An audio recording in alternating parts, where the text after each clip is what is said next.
Yes, we'll hit the button. We'll go live on time, people.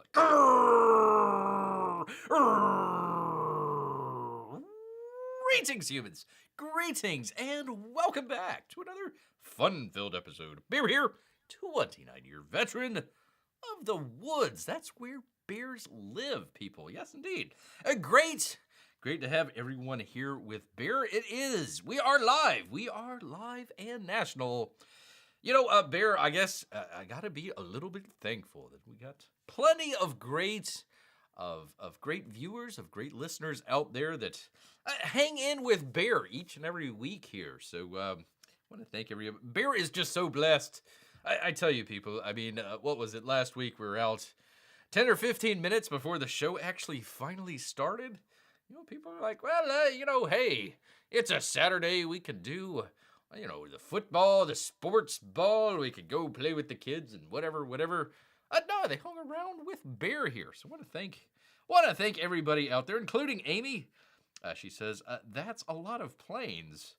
I hope they're all carrying salmon for you. Well, Bear, I sure hope so. It's the end of the season up there, so they better be loading up all of the planes with salmon and headed on down here to Florida. That would be Bear's dream out here, people. Yes, indeed. So, anyways, once again, want to thank everybody out there. Again, I mean, Wednesdays, Saturdays, 8 p.m. in the evening. There's a lot going on, but once again, you stick here with Bear. So, want to appreciate that out there for everybody. All right, let's go ahead. Get right on into it for you good people out here, because we've actually got a couple of campaign updates. We've got a number of news stories that we didn't get to last week. Luckily, Bear checked it out this time, made sure he didn't slack off. Did a little bit of testing before he went online here. So, anyways, hopefully, fingers crossed, it will be a professional show for you people. All right, Uncle E, doing pretty well here. Let's see, $534,000. Good for him. It came up just a little bit, I think, from the last time that Bear checked it. So, I just happened to have this thing logged. I think when Bear was doing the campaign review, so I just happened to have it logged in here with the campaign review stuff. So. Always interesting just to kind of keep an eye on how that's doing, how we're doing over there. All right, but let's get into it, people, because we've actually got some good stuff over here from one of the other ones that Bear always has to show here is the angry Irene.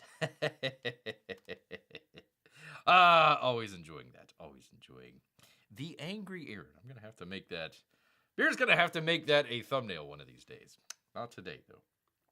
Not today, because we've got some stuff from Angry Aaron out here. I think he's wrapping it up pretty quickly here. Wraith of God and Esther bookmark art, he says. Hey, everyone. Hey, Aaron. As I wait for the designer to get the book ready for the printer, he says he's added one more original art perk to the campaign. Oh, cool. That'd be pretty neat. I know all of the other ones got sold out pretty quick, so I don't know if this one... Let's see, this one was from yesterday. So maybe it might already be sold out. You never know, people. Never know. Since it appears we will hit the 150K mark, he's offering up the original art for the bookmark stretch goal for sale. That is this little piece right here. Very cool. This is a one-of-a-kind piece of original art from Aaron Lopresti, people. So grab it. Grab it with your claws while you can. He says, thank you all for your continued support of this awesome Aaron project here. The awesome Aaron project. There you go. Oh, she's holding it. Bear's scrolling down. It's like, oh, yeah, she looks pretty good. And oh, my God, she's holding a sawed-off shotgun. So, I gotta pass on that. Unfortunately. Bear saw right before he came online here that they, some federal judge out there, I think struck down the new, what was it? Not New York, New Mexico, the New Mexico governor. She came out and tried to ban all the guns in her state, and they struck her down. Gosh darn it. I mean, that's the only reason that Bear voted for Brandon multiple times. If he can't, Brandon can't get rid of the guns by the end of the season here, the end of the year, or the end of the election season, whatever. Bear's just gonna have to fraudulently vote for somebody else. Gosh darn it! Gosh darn it! Brandon once again. One issue Bear, and you can't even get that done. Anywho, so there she is with the shotgun. Gotta get rid of it, people. Got to fight fair. Let's see. P-Money's here. He says, a good Wednesday. Great to see P-Money here. Always having some backup from P-Money. Good to have a little bit of backup here for Bear. What all news has reached Bear's Cave today? All sorts. Let me bring it up here. Let me go back. We've got a whole lineup, as it were, of news stories, including Peacemaker. Oh, for crying out loud. We'll get into it. Peacemaker, hip hop, food, crypto. Don't forget about crypto. Oh, and Jesus as well. So we've got a completely full show here. It is quite a lineup, people. Quite a lineup.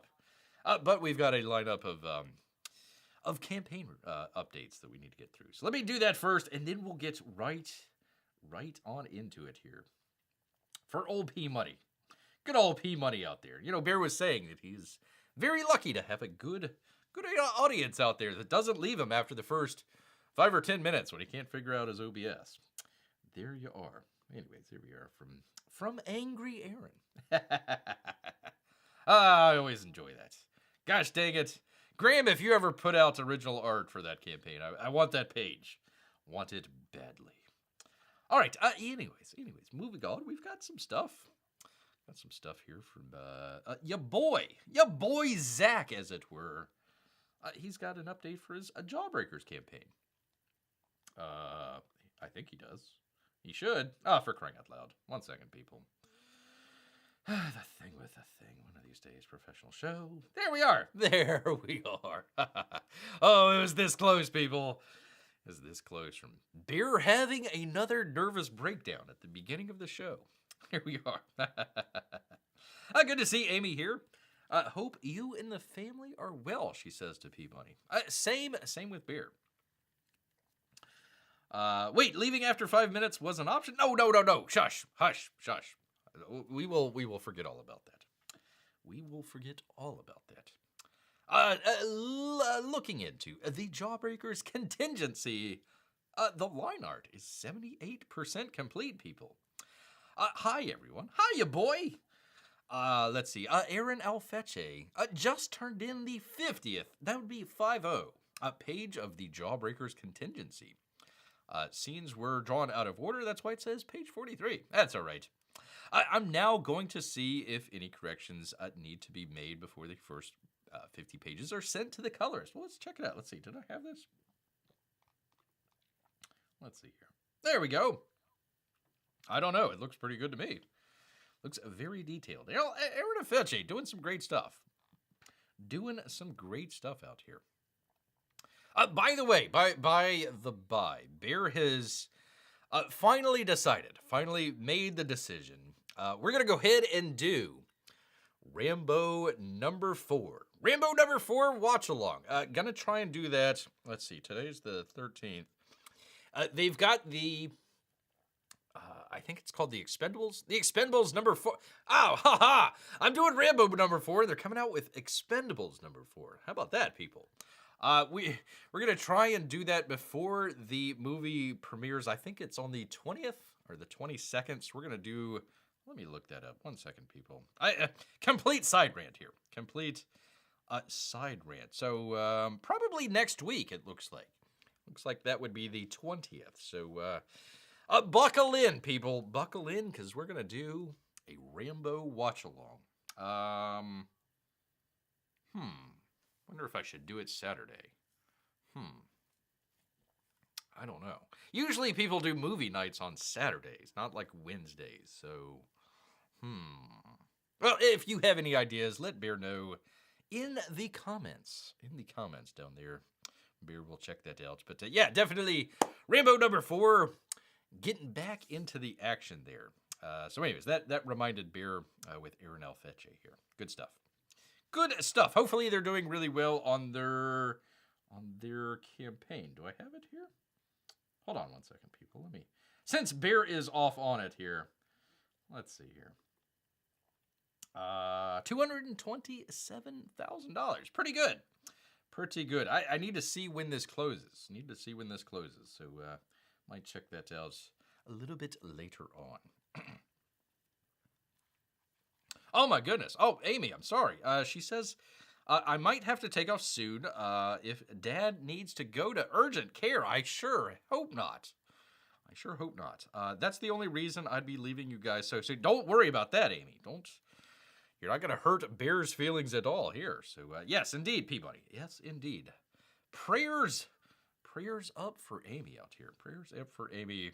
Well, for Papa Lester out there. So, there we go. Definitely feel free, check out anytime you need, Amy. Don't feel bad about that. Oh, and say hello to Melissa as well, please. Let's see. Where is Bear? Where is he? Sure thing, Amy. No problem. Not a problem. Maybe you might have missed it earlier when Bear was talking. He said he was very blessed.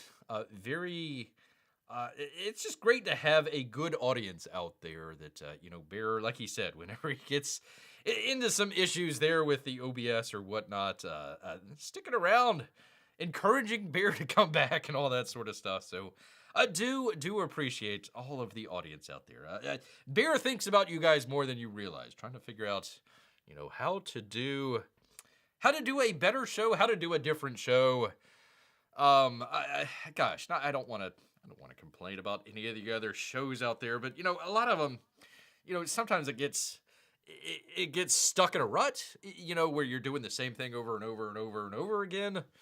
How many times can you talk about, Star Wars TV and it's bad? It's like, okay, yeah, I think we get the point after the 57th video or something like that. So, no, always trying to keep you guys in mind and try and do something a little bit different. In fact, I should probably broom it here, but Amy was asking Bear about crypto news. So Bear's actually got some crypto news. So if Amy's able to stick in there, we do have that. If not, we've always got people. Let me put it in here. The archive. If you ever need to, go check out the old archive here. Let's see, copy. Do the thing with the thing. There we go. There you are. You can always check it out there. All right. Anyways, best. We're here with you, Amy. We're here with you. I hope all the best. All right. Let Bear continue here after he got completely off topic. In a good way and a bad way. Let's see. By the time the first 50 pages are colored, the remaining 14 pages of line art should be complete.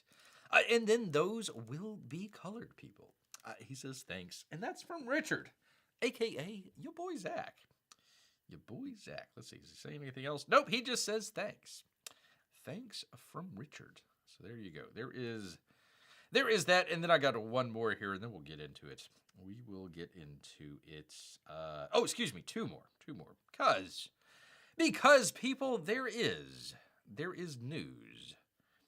You got to sing it with Beer. All right. On a 1. On a 2. That would be on a 3, people. That would be the ghosts. The ghost of Matecumbe King.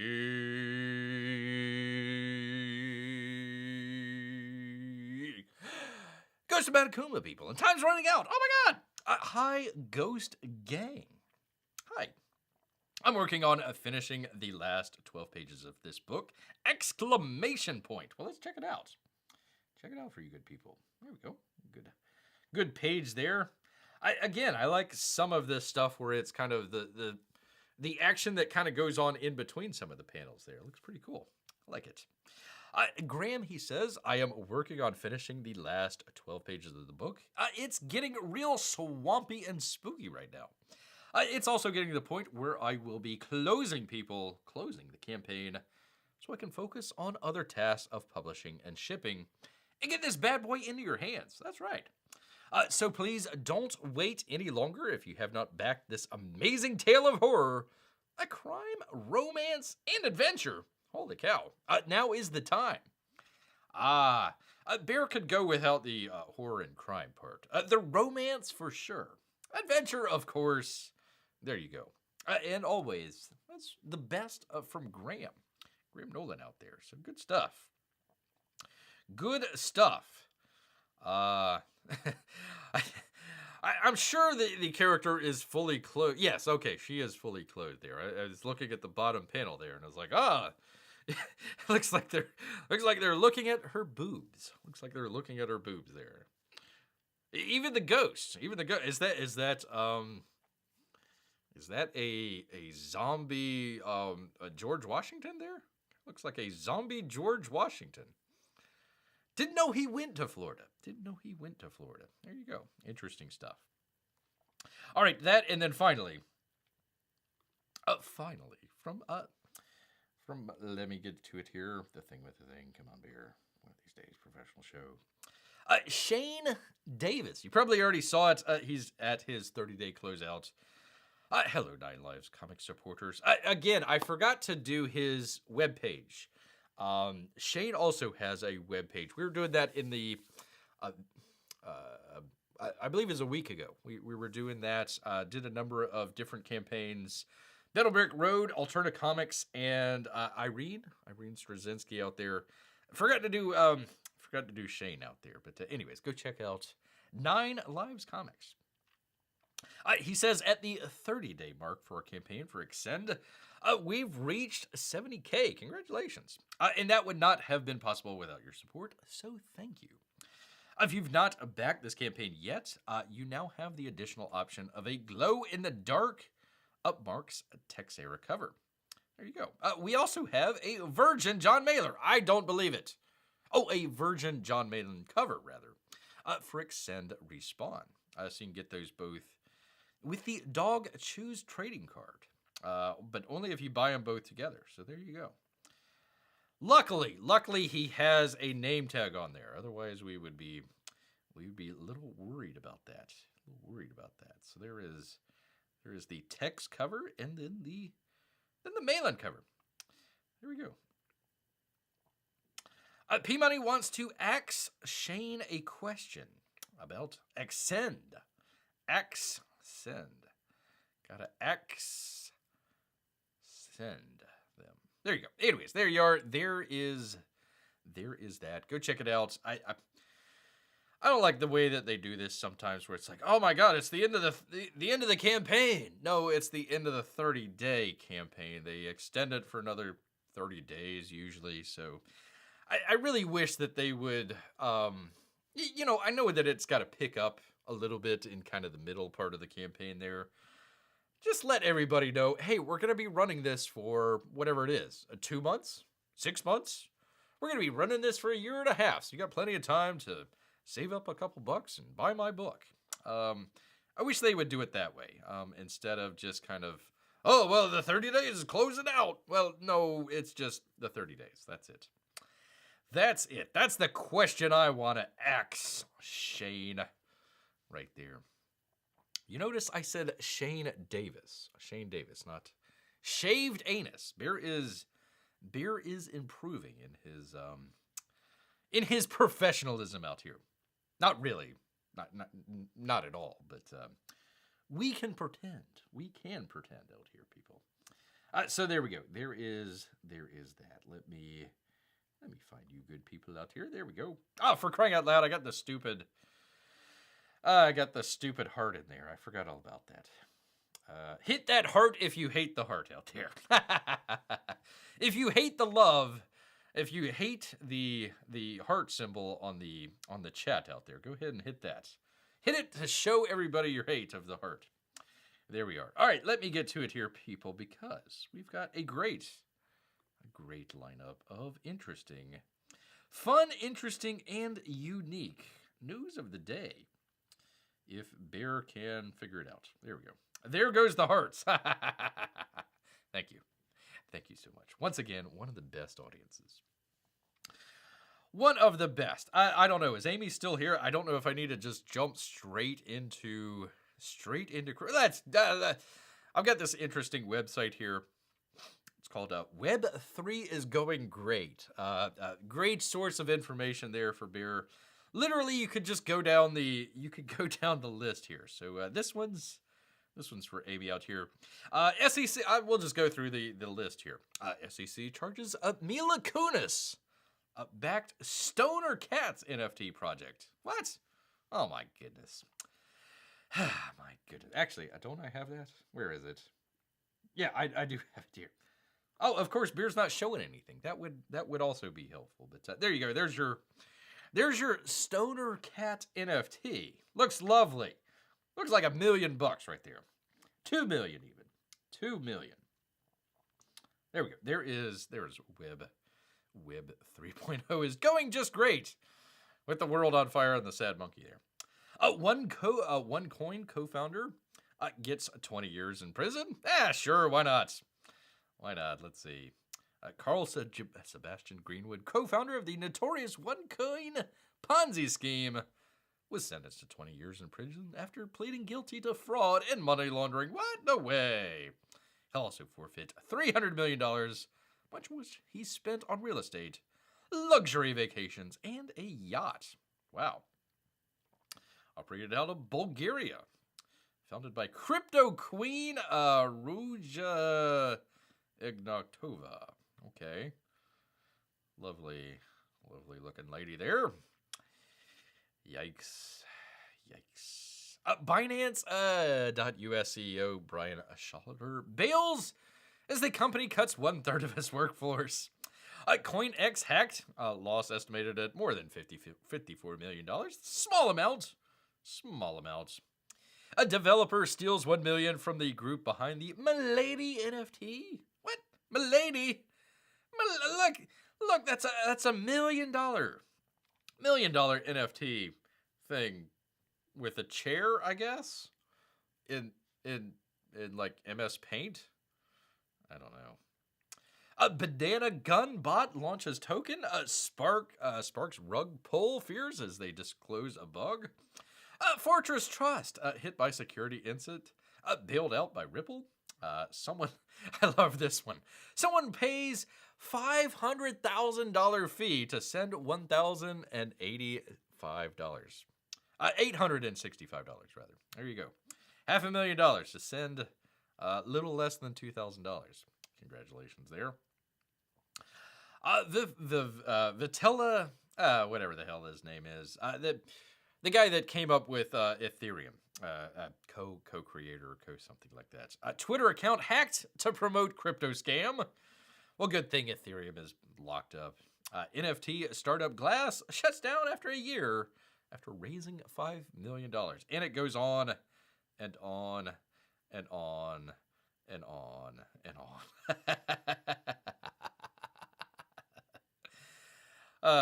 Poor Mila Kunis. Let's see. In a rather amusing press release, the SEC announced they had charged Stoner Cats 2 LLC with conducting an unregistered security offering when they raised $8.2 million selling NFTs that were intended to finance an animated series called Stoner Cats. Oh, of course. Naturally.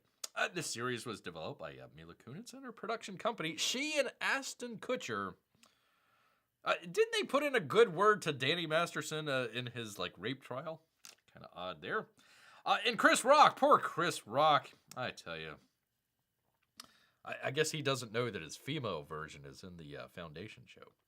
All performed in the show, which ultimately aired 6 episodes, accessible only to those who hold the NFTs. Oh, exciting! Boy, oh boy. Man, that's got to be a winner. The premise, according to the SEC, is house cats that become sentient after being exposed to the owner's medical marijuana. Wow, what a show. The SEC determined that the project had marked the NFTs as investment in web series enterprise and therefore violated security laws by not registering with the SEC. Stoner Cats 2 LLC agreed to cease and desist order and will pay a $1 million penalty. What happened to all the people that bought the Stoner Cats? What happened? This is number 7,605. So quite a lot of people there. What happened with their? What happened to that $8.2 million? I guess just once again, like they say here, just up in fire, just burn it. Burn it all. You're better off just going ahead and burning your money for fuel and for warmth rather than buying an NFT. There you are. P-Mike says, poor Chris Rock, first getting slapped by Will Smith, and now this? Now this? What? Huh? Poor guy. I mean, like, okay, somebody comes to you and says, hey, we're going to make an animated series about stoner cats. You're like, okay, all right, that's, I'll lend my voice to it, I guess. Chris Rock, whatever. Hey, I could use a couple bucks. Oh, and it's an NFT project. You should say, okay, well, boy, I gotta be somewhere, like 5 minutes ago. Bye. See ya. So, yeah, I don't know. Oy. Oy, oy, oy, oy, oy. Anyways, there was that for old Amy out there. The crypto talk had one other thing. FinTech faces its reckoning. It's only a matter of time until the house of cards collapse. No worries. I'm sure everybody will be fine. Everybody will be fine out there, people. Yes, indeed. All right. Excuse me. Pardon me, people. I put in the new microphone, and I have not figured out how to do a mute button. So you're going to hear all of Bear's grunts and groans here, people, unfortunately. All right, bounding into comics, a Peacemaker. Peacemaker, people. Good old Warner Brothers. A Peacemaker is a bad sign for Superman Legacy in the DCU. Here's why. 2 words, James and Gunn. There you go. We need gun control. 2 ends. We need to get the governor of New Mexico on this case. She can't ban physical guns, but she could ban James Gunn out here. There you are. Oh, thank you, Amy. There we go. She says, we're all here for the crypto talk. That's true. I missed it the last time. I couldn't. What Bear was having a problem with the last time is like it would. Let me see if I could kind of replicate it here. This is just gonna be clicking on a whole bunch of stuff, but it was like literally like all this stuff going on. Like I would go to click on something and like they would all just show up. Everything would just show up all at once. So Bear was having problems, to say the least. But we made it, people. We made it. We made it together. Yes, we did. All right. DC is a mess. There we go. That's the end of the story. That is it. Close it up, people. Let's see. Bounding into comics, J.B. Augustine. DC is a mess. And it has been for a long time, especially cinematically.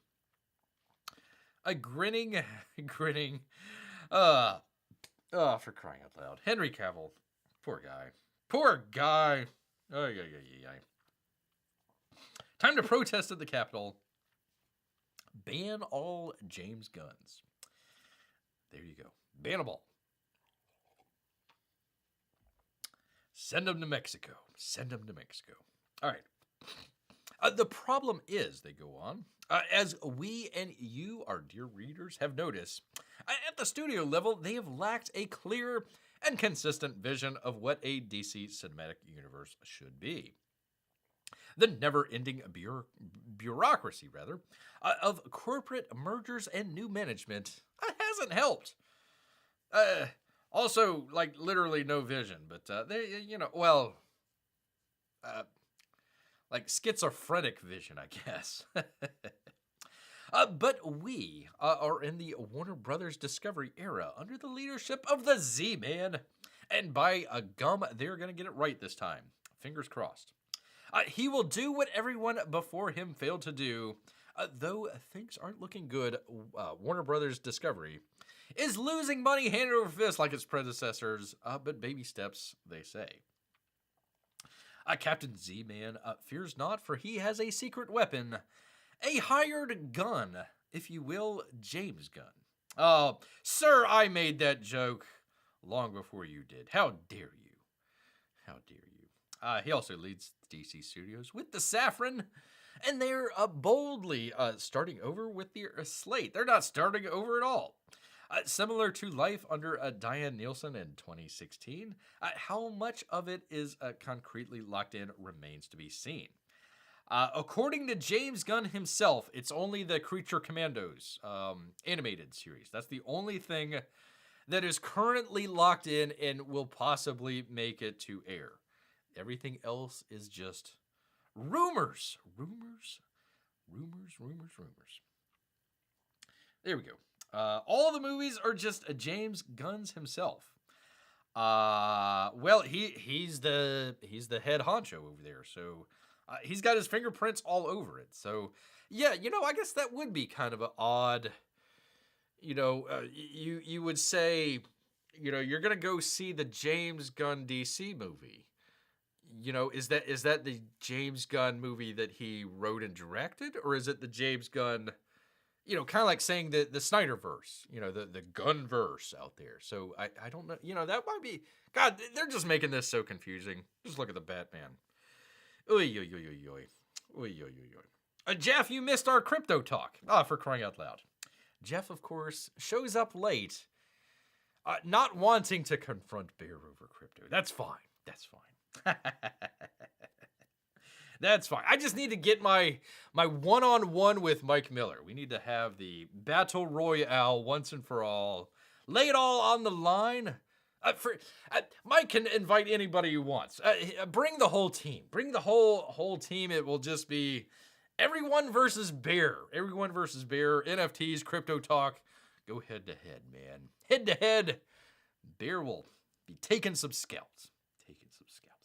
Out there. No, great to see Jeff. Great to see Jeff out here. Good to see you, man. Good to see. Let's see. There might be non-movie director James Gunn's out there. That's true. But we can't... Listen, Amy, we just can't take... I mean, if we're banning guns off the street because somebody gets violent one day and now you're banning all of the guns in New Mexico... I mean, you might as well just go ahead and ban all the James Guns in Mexico. I mean, just to make sure. Just in case. Where the hell am I? There are some doubts about the final form it will take, thanks mainly to Gunn's mutable narrative. One might say lying through his teeth every single time, and past remarks getting him in trouble.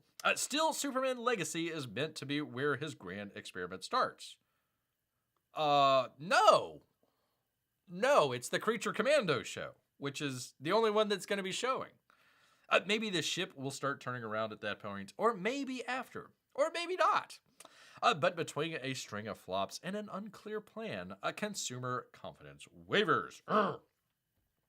Legacy's casting is showing signs of becoming the same bloated mess Warner Brothers has been churning out year after year to diminishing results. Yeah, I think they loaded up. They only had like a couple characters originally, and then all of a sudden they bloated it out with one of the Green Lanterns, and there was like a couple others as well. So yeah, it's kind of weird, kind of odd here. It's possible, they go on, that introducing characters such as Metamorpho and Guy Gardner. What I misspelled. Metamorpho. And Guy Gardner will move the needle. And Gunn will craft a cohesive universe on the first try. Stranger things have happened, but there's reason to be skeptical, they say. They say indeed. Let's see. Not one outside of his circle has seen into Gunn's mind to get a peek at his roadmap. However, we have a clue where he could be headed. What the DCU might look like has been right under our noses the whole time. And some people were happy with the way it smelled. Okay. I'm talking about Peacemaker. No, you can talk about Suicide Squad. You could make that case right there. Okay, they brought him in to make Suicide Squad 2 because he was kicked out of Disney because reasons.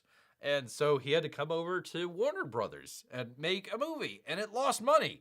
And what's the one thing that people remember from Suicide Squad 2? Other than Margot Robbie's bootay. The shark, I guess the shark that ate people, or the starry, the big giant starry-eyed monster. Maybe, I don't know. It had no lasting cultural impact whatsoever. Lost money, was terrible. But anyways, they're also talking about Peacemaker here. Peacemaker here. Oh, here we go. Jeff says we need to ban guns from movies. Yeah, just ask Alec Baldwin. The entertainment industry is pushing and glorifying a deadly product. Jeff, I would challenge you. To go, just go scroll through, I don't know, Netflix or Amazon or just, kind of the normal movies that they have out there. And just make notice of all of the posters that have guns in them. There's a lot. I mean, if that's where if that's your mentality, I'm going to go see how many posters have guns in them. There's a lot. There is a lot of posters out there that do that. So there you are, sir. There you are.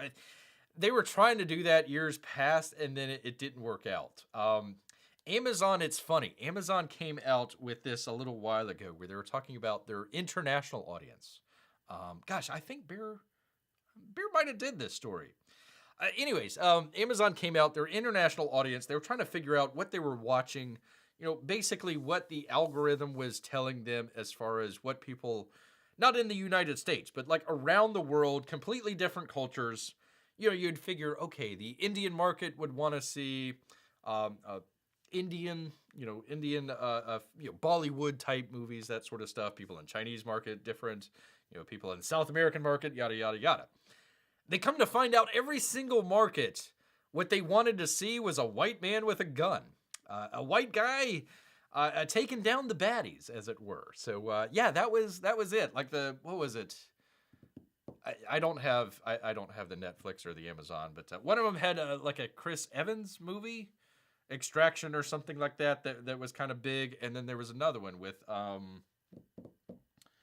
always get them confused, the Netflix and the Amazon one. Anyways, Amazon had another one, a big hit. And it's like, all this money that you spent on all this sort of niche little products that nobody literally watches. No, they all want to go see a guy with a gun. That's it. That's really all that they want to see. That's it. So there you go. So I doubt that will make it, Jeff, but we can always hope. We can always hope. Let's see. I had no idea that Comics Bear would be the one to convince me to sport gun control. There we go. Cohesive. I gotta say that's more often cohesive, he says. Cohesive. There was a Suicide Squad too, says Amy. There we go. Point made. The point has been made here. Let's see. I don't just remember Harley Quinn's backside, Bear. Come on now. I remember her front as well. Well, she's got, her eyes are up here, people. Her eyes are up here. Unless you're Quentin Tarantino, when her feet are down there. Her feet are all the way down there. There you go. All right, what the heck am I talking about here? The HBO Max series written and directed by Gunn. Talking about Peacemaker here. It was popular? Question mark? It was? I don't know. Back me up, people. Was it popular? I am very skeptical. And became the new best thing ever to several viewers. I guess they have brain damage of some kind. In our book, though, and mine personally, and Bears too, it was a dud. Trotting the same ground as the Suicide Squad and a myriad of other Gunn movies. It was derivative as these things get. James Gunn has two modes. He's either trying to make a gag or something funny, or he's trying to be very, very, very, very, very melodramatic. And when he's very melodramatic, he breaks the tension by some sort of funny thing. That's it. Or something really gross. There's always the gross part as well. But that's his two things. That's all he's really got. P-Money says it did okay ratings, but not like the hottest thing on TV. There you go. Oh God, I forgot about that. Crying John Cena. I call him Crying John Cena because he had one of the Fast and Furious movies where he was over in Taiwan and he was talking about how great Taiwan was as a country, and oh my God, you're not supposed to say that. And so he had to go back in Mandarin and apologize to the Chinese, and like he's literally crying as he's apologizing to the Chinese for calling Taiwan a country. Taiwan is a country. So I forgot about the whole thing where he went and like every like appearance that he ever made, he was dressed up in the stupid Peacemaker costume. Beer had blanked that out of his mind. I was like, oh yeah, that's really stupid. I forgot all about that. There you go. Talking to one of the Jiminy's. Jimmy's out there, Jimmy's. The drunk Jimmy. The workplace environment harasser Jimmy out there at NBC. Let's see, more to the point, it was everything fed up fandom hates about modern Hollywood. Well, that and this terrible, look at this. I'm just going to leave this up here. There we go. Look at this. I can't, like, I guess, maybe, I don't know, is this part of like a opening scene or something? I don't know. What's the deal with the eagle? That looks so fake. I don't know. More to the point, it was everything fed up fandoms hates about modern Hollywood. Its story couldn't be told without incorporating elements such as racism, white supremacy, environmentalism, and internet conspiracies. Ooh, wonder which ones. Gunn made an attempt at comedy and melodrama to bring it all together. Yeah, there you go. But he leaned into hard R territory. Pardon me. And brewed off an off-putting a freak show. Yeah, it sure as hell looks like it. Looks crazy. I don't know. Unable to help himself. There we go. Once again, by the way, just as a reminder for people, he got fired from Disney for reasons. And so now he's doing this stuff over here at Peacemaker and Suicide Squad. You'd figure, like, okay, wouldn't you maybe like just try and tone it down just a little bit? You know, nope, he's unable to help himself. Gunn had to reinvent Peacemaker to his liking, which meant uprooting him from his Charlton past and borrowing as loosely from Paul Krupperberg as possible. Basically, less than the bare minimum? How dare you, sir? Hence, he told John Cena not to worry about doing any homework on Mr. Smith. They were doing their own thing. Never mind, this was Peacemaker's first adaptation. Most people will think of the character as a silly Billy joke at best. That's what Bear's, what he took away from it here. So, yeah. And at worst, a painful train wreck of a human being. Wow, holy cow. This version is the standard in the comics now, by the way, in case you haven't seen or read them.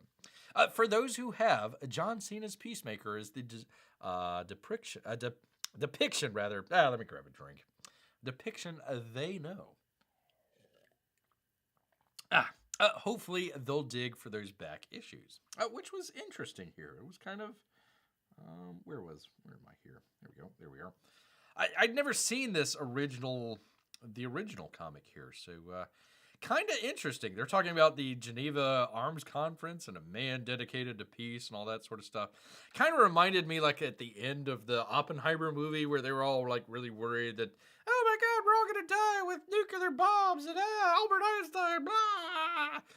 And it was like, okay, and they wanted to make some sort of like huge arms control, like essentially communism. They wanted to cover it under arms control and all that sort of stuff. But yeah, that would make a really interesting, like make it in like the late 1940s or something like that, where he is going to Geneva and all this sort of stuff, and he's got to prevent, whatever, country X from getting a nuclear bomb or something. I think that would be pretty cool. That would be an interesting take. I think this take is just like, it's just rubbing it in your face. It really is. It's just like, hey, I think you bunch of dummies are a bunch of jingoistic, Ford F-150 driving hillbilly out there, and we're gonna make fun of you with John Cena, and it's gonna be, We're going to subvert your expectations. Like, yeah, well, didn't really have high expectations to begin with. Sino did his best with what he was given. But it's sad when he was willing to do some of his homework, only to be stymied by Gunn out of the gate. If he had the chance to do a deep dive and get to know the character, say the way Hugh Jackman did playing Wolverine, imagine the kind of Peacemaker Senna could have been. Yeah, I think, again, just make it kind of like, take it out of the sort of DC thing that they're trying to do. Make it in the past. Make it in the past. Kind of like the Wonder Woman movie, where it was like World War I. This could be kind of the counterpoint to it. It could be like a aftermath of World War II. So there you go. That guy has some helmet. There you go. Look at this. I tell you, kind of pretty big for sure. For sure. There you go.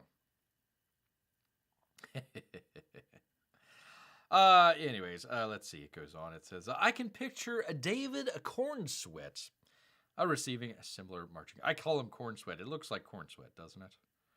It's Corn Sweat. I know how to pronounce it, people. Beer pronounces it his own way.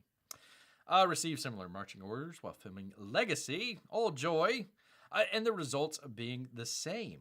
Sure, Peacemaker, the Guardians of the Galaxy, Ego, the Living Planet, the High Evolutionary and F-tier villains who comprise Task Force X aren't Superman, but we don't know where Gunn will draw the line with creative license. Worse, we don't even know if he has a line. Probably not. Peacemaker, and to a lesser extent, the Suicide Squad, provides evidence that old James Gunn's script for Superman Legacy might serve him and, quote, the message, more than it does the Man of Steel and his actual legacy. Gunn could surprise us. No, he's not going to surprise us.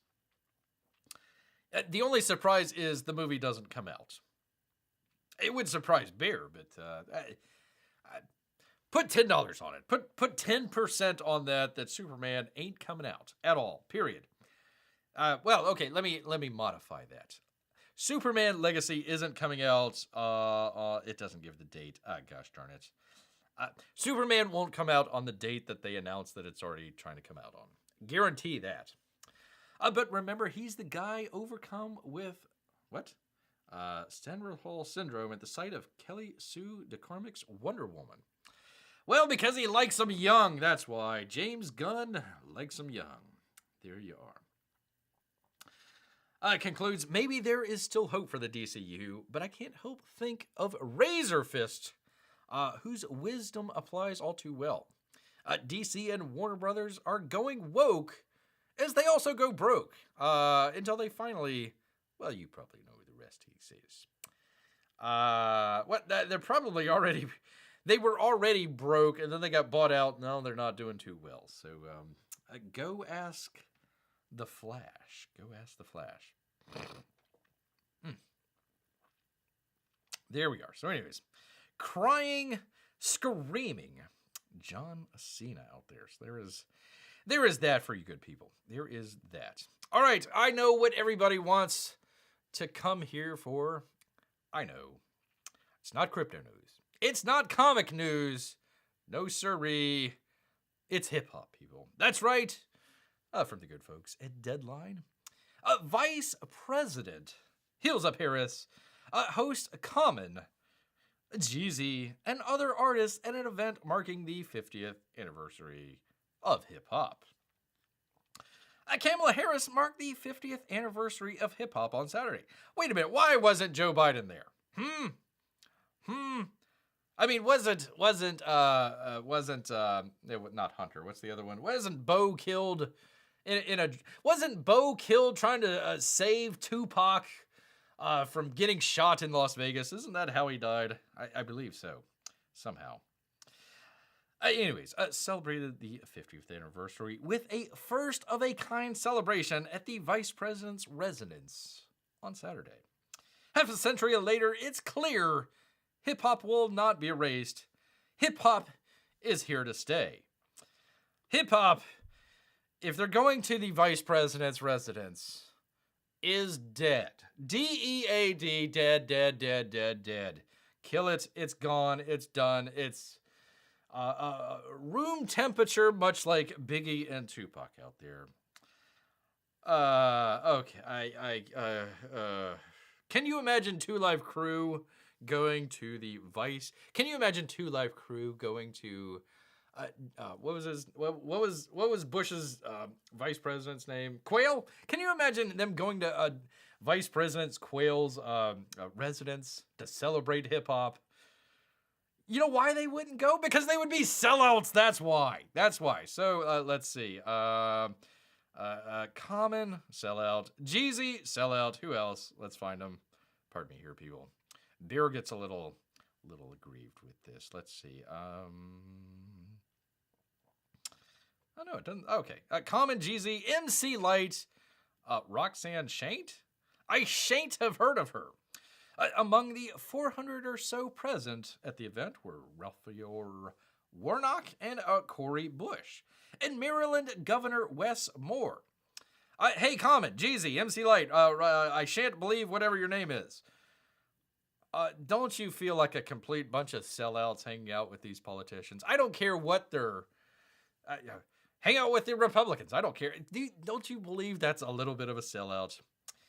This is a hip-hop household, said first husband, I guess? First gentleman, Doug Imhoff, after he was introduced by comedian Dean Cole. By the way, since we're talking hip-hop here, did they invite KRS-One? Because he literally has. I'm sure Vice President, oh, for God forbid, Vice President Harris knows. She knows all about KRS-One, and of course, the Temple of Hip Hop. I mean, he has, like, I don't know, a whole temple of hip hoppers out there. Like, you know, you would think you would invite old KRS-One here. No, you know why? Because KRS-One has better sense than to go hang out with Kamala, even if he completely supports her politically. So there you are. Our movement began in 1989 with the Stop the Violence movement, which produced an all-star recording entitled Self-Destruction, people, which featured, listen to this lineup here, people. None of these people showed up, and good on them. Well, some of them are dead, but Dougie Fresh, D Nice, Heavy D in the limousine, MC Light, Just Ice, MC Delight, Wise Daddy O, Fruit Quan, Cool Mo D, Miss Melody, Public Enemy, and KRS-One. What a lineup. None of those people showed up, though. That's because they haven't sold out. There we go. Big Daddy Kane, Freddie Fox, LL Cool J, Miss Melody, Queen Latifah, actually before she sold out, Jam Master J. That is a trip back in time there. So there you go. If you want to check it out. Temple of Hip Hop. Go check it out. These people, Common, Jeezy, complete sellouts. I can't believe it. Oh, good to see Grant here. He says, how late am I? Almost an hour late. Had some guests come by. Well, make sure all those guests know where to subscribe to Bear, and make sure they hit that thumbs up button for Bear. He would appreciate it very much. Yes, indeed. All right, I hate to go to one political story to another. I'm just going to read the headline. I thought it was great. Irate family called police on Jennifer Granholm. She is the Secretary of Energy. On her team for blocking charging station spot for her electric car. The Energy Secretary staff parked a non-electric car in a charging spot due to a shortage of stations in a Georgia town. There you are. There she is, all smiles. Says, yeah, of course I took up that space for that other electric car because I'm going around the country. Well, let's read it here. Let me just get into it for 1 second here. P-Money says, 50th anniversary of hip-hop. Amazing, I know basically 0% about hip-hop. Yeah, how many, did I lose people? Not that many people. There we go. No. That's fine. I knew that would be very divisive out there, but that's fine. That's fine. Beer has a wide range, a complete wide range, a huge lineup, if you will, of various. What am I trying to say here? Various interests out there. Various interests. A branded energy secretary, grab me a drink. Jennifer Grabholm had a rocky electric vehicle tour that included a confrontation with a family who called the police on her staff over a charging station standoff. A Gramholm staff got into a tiff with an unhappy family earlier this summer after her team tried to hold an electric vehicle charging spot by parking a gas car there, according to an NPR story from Sunday. Electric cars have a road trip problem, even for the Secretary of Energy. The 4-day trip from North Carolina to Tennessee was... Wait, what? Hold on. 4-day trip from North Carolina to Tennessee? That might take, like, I don't know, 6-8 hours tops? Maybe 10 if you're going slow? 4-day trip? Holy cow. It was intended to draw attention to the billions of dollars the White House is pouring into green energy and clean cars. Her ambitious southern trip was painstakingly mapped out ahead of time to allow for charging. So they have a team of people that painstakingly mapped out ahead of time to allow for a 4-day trip through 2 states, I'm assuming Georgia as well, and they couldn't even do that, so they had to pull in to the electric car charging station. Bum. Ay. I tell you, people. Not only are they mad at that, we've talked about this before. The Robo-Taxis. By the way, Fox News, Jeffrey Clark. The drive out here, Rob Stumpf. Vandal filmed smashing Cruise Robo-Taxi with a hammer as pushback escalates. A vandal took a hammer to Cruise's car, smashing body panels, windows, and the LiDAR units. So they have these robo-taxis in San Francisco, and what's been happening is they've been not necessarily breaking down, but they've been stopping, like in the middle of an intersection or in the middle of a crosswalk or something like that, and just like, much like Mitch McConnell out there, just completely freezes. Just like, zzz, like, and it stops. So people are like, okay, what now? And, you know, they got to call the company, and the company comes out and tows the car away because they can't get it to go. Because they can't get anybody to jump in there and go because it's a robo-taxi, you know? I mean, you're supposed to get away from people driving. So, anyways, apparently this gentleman just has had enough. He should have just stolen the LiDAR units. Those are like $10,000 a pop right there. So, probably a couple 40 or 50 grand right there on the top of the car. So there you are. No, he just smashed it. So there you are. P. Mike says, now I'm a Canadian. You don't say. I'm no American geography expert. That's all right. Bear doesn't know. There's a border and then there's a whole lot of land, and we call it Canada, and that's it. America's top hat, as it were. He says, but 4 days seems way too slow for a trip. I guess if you've got to stop every, 100 miles and charge up your car, especially if somebody's taken up your spot. You wonder if somebody took up her spot at, a previous charging station. So there's okay, staff, head out ahead, and we need to find a station there, and we're going to go ahead and park the car there until the energy secretary gets there. And then she could have a clean lane to pull right into.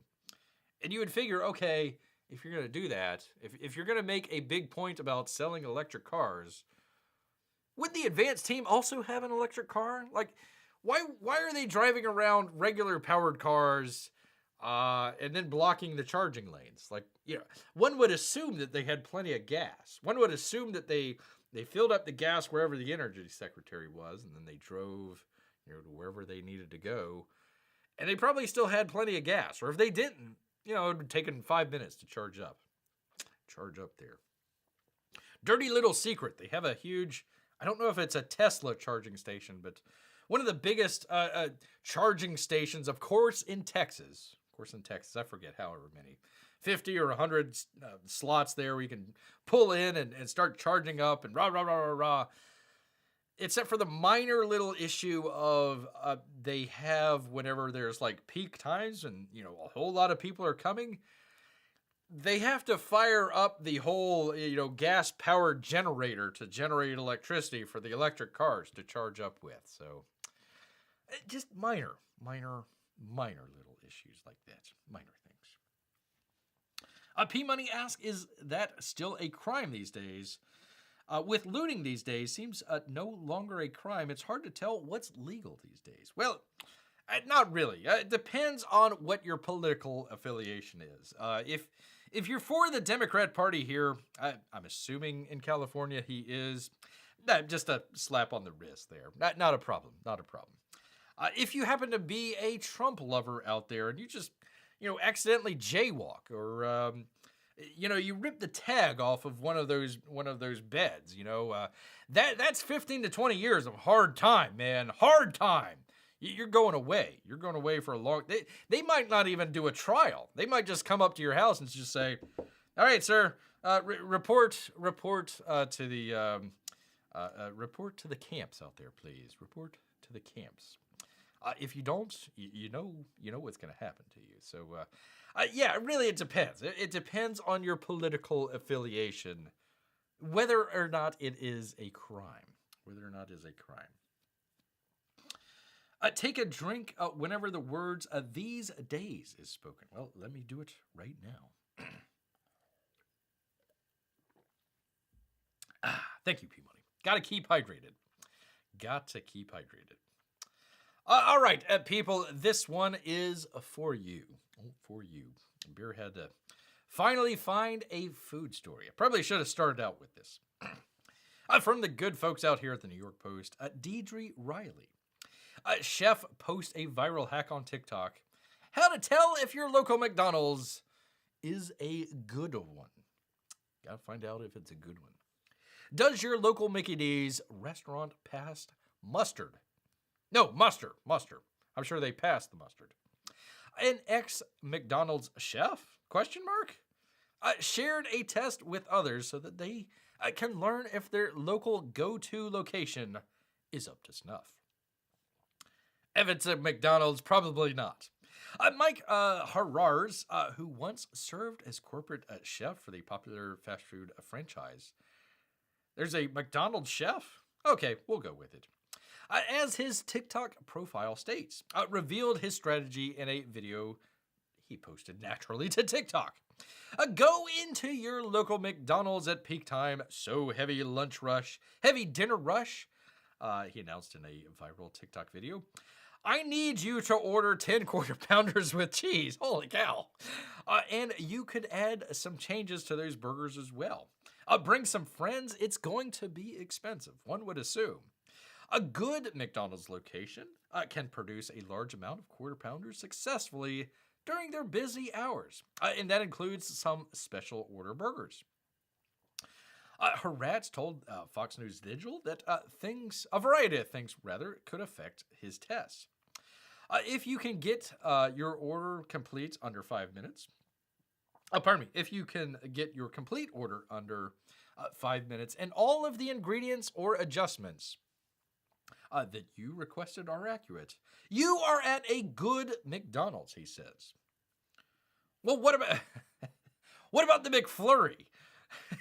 What if you go to the McDonald's and they serve you all 10, is it 10? 10 burgers under 5 minutes, but they can't get you your McFlurry? Are you still good there? I don't know. If they cannot handle it, he said, they might not be the best running McDonald's. There could be other issues.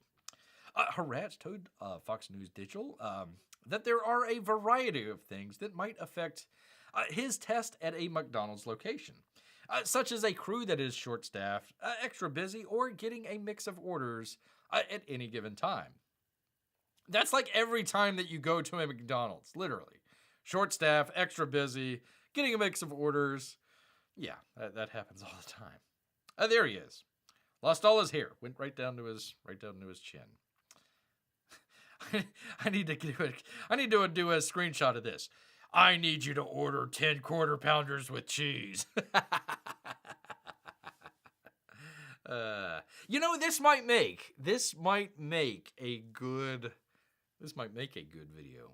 I don't have the money to spend on crap McDonald's food here, but that might be interesting. Go to a couple different McDonald's in your area, order like 10 quarter pounders, and just like time it. See how long it takes. That might be kind of interesting there. Beer is not a food channel. That intrigues him. Oops. Sorry, people. Where are we at here?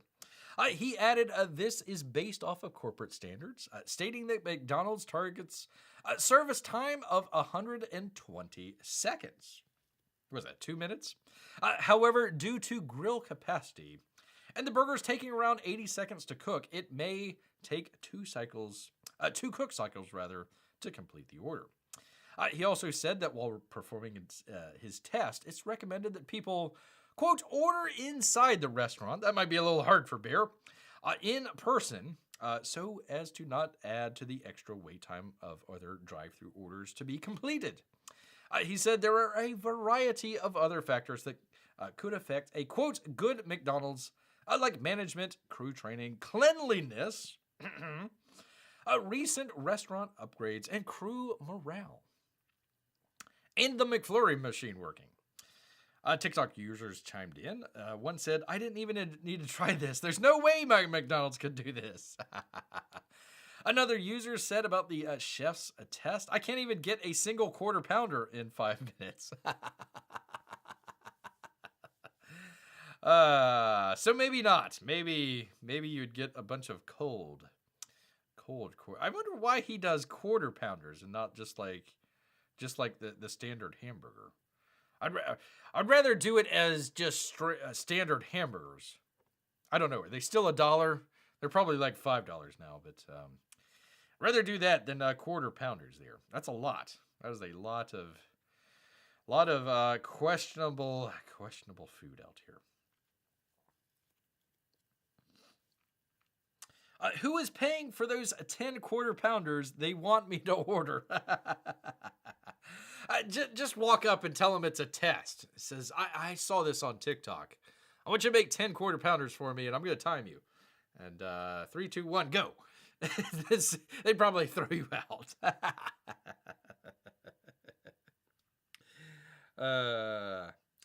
Wait, someone is pulling tags off of mattresses. Throw away the key, says Peabody. Wow, that is harsh. Harsh, sir, harsh. What if it's one of those McDonald's that still has the McPizza? I can't expect them to get it done in 5 minutes. Well, I don't know. Sorry, honey, I spent our entire food budget ordering 10 quarter pounders at 10 McDonald's. Well, maybe if you put it up on YouTube or probably TikTok or whatever, and just do the timing and see which one. It'd be a good one for like the food channels out. What's the one guy's name? The Dame Drops or whatever his name is. That would make a good one for his. Of course, he would probably have another heart attack, and then the book would never get out. So yeah, you got to take what you can get here. Take what you can get here, people. All right, finally, people. Finally, the good news. The good news for you people. Fox News, Brianna Healy steps where Jesus walked and healed a blind man on Earth for the first time in 2,000 years. Watch out for the mummies there. Don't unwrap them. New archaeological discovery unearths steps in the pool of Siloam. Siloam? We'll go with that. A new excavation project in Jerusalem has unearthed steps unseen in over 2,000 years at a place where the New Testament records Jesus having healed a blind man. There you are. There's the steps right there. The Israeli Antiquities Authority, the Israel National Parks Authority, and the City of David Foundation earlier this year announced that the Pool of Siloam, a biblical site cherished by Christians and Jews, one would hope Muslims as well, I don't know, we'll see, will be open to the public for the first time in 2,000 years in the near future. That's a long renovation. In a recent weeks, archaeologists achieved significant progress in the excavation, unearthing some 8 steps descending into the pool, which had not been seen in 2,000 years. That would be around the time when Jesus walked the earth. The ongoing excavations within the city of David, actually, I've got a picture of it here. Show it to you good people. No, not Stoner Cat. There we go. There we are. That's what it looks like.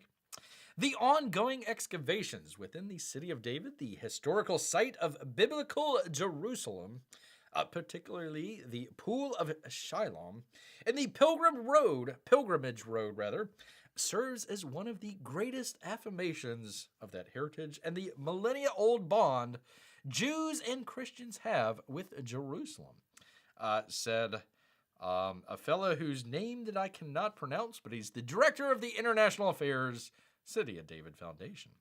There you are. Not simply a matter of faith, but a matter of fact, he added. The City of David Foundation is a non-profit organization established in 1986, dedicated to the preservation and development of the City of David and its environs. There you go. The half-mile running through the City of David from the Pool of Siloam, how do you pronounce it? In the south, continuing along the Pilgrimage Road up to the footsteps of the Western Wall, Southern Steps and Temple Mount represents the most significant half-mile on the planet. Wow. There is no half-mile anywhere on Earth, which means more to people, not to millions, but billions, than the half-mile that is the City of David. So there you are. Luckily, they had a pool there. The pool was first built roughly 2,700 years ago as part of Jerusalem's water system in the 8th century. The construction unfolded during the reign of King Hezekiah, as he cited in the Bible, in the Book of Kings, number 2, 2020, according to the 2 Israeli agencies and the City of David Foundation. According to estimates, the Pool of Siloam passed through many stages of construction and reached the size of 1.25 acres. According to the passage in the Gospel of John, Jesus restored the sight of a man born blind at the Pool of Siloam. A small section of the pool, which has been fully excavated, has been accessible to the public for several years. The vast majority of the pool is being excavated and will either be open piecemeal or once the entire site is unearthed.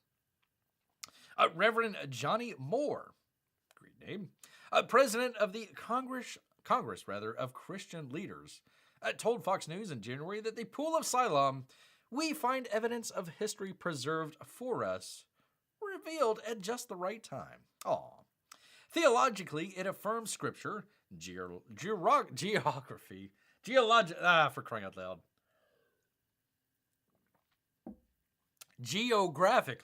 there we go.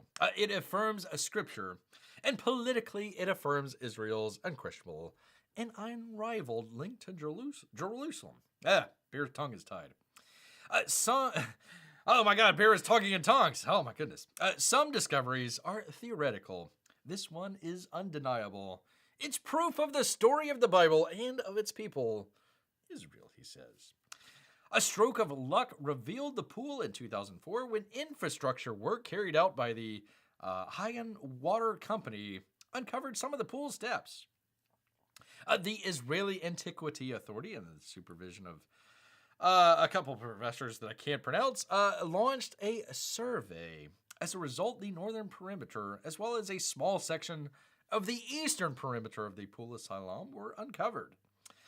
Whether in the halls of the United Nations, ongoing efforts by Palestinian leadership, or on university campuses, Jerusalem's biblical heritage is under assault.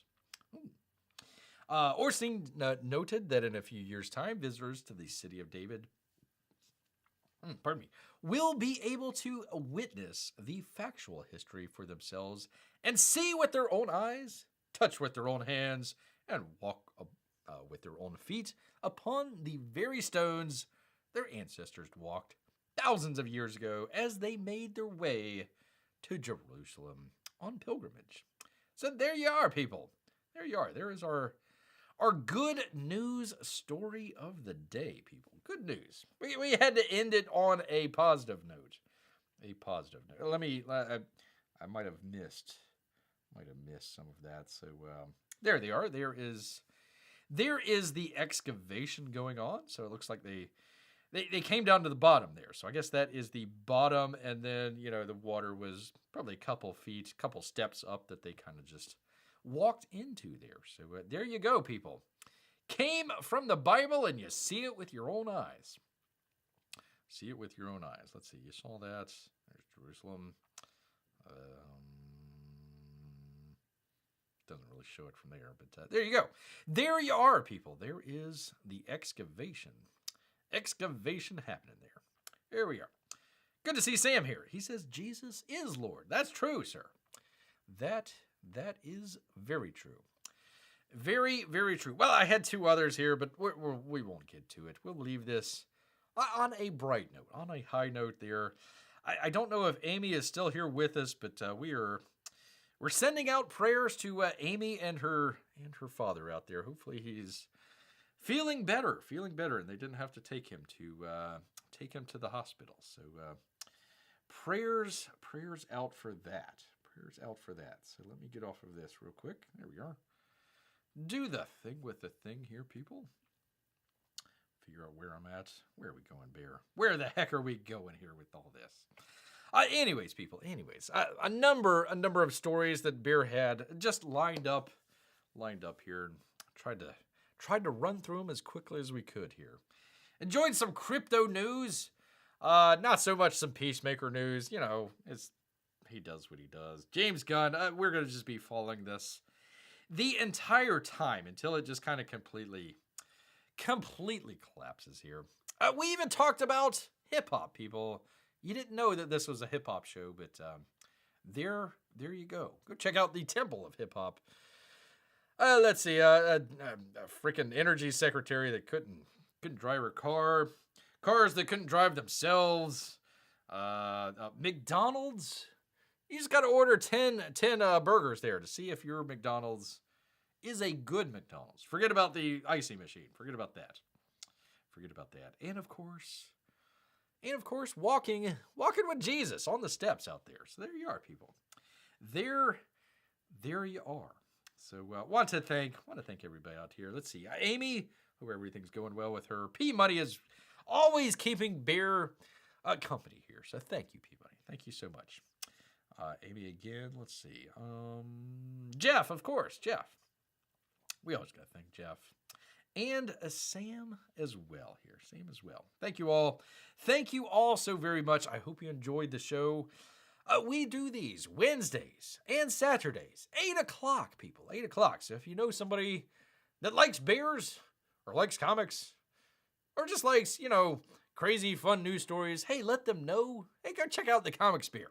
Good stuff over there. So once again, thank you, everybody. Do appreciate everything. One of the great audiences out there. Bear appreciates you very, very much. But you know what? People? All of this talk about McDonald's, somehow, some way, is making Bear hungry. So he's going to head back into the woods, hopefully to catch 10 salmon. So until next time, people, grrrrreat.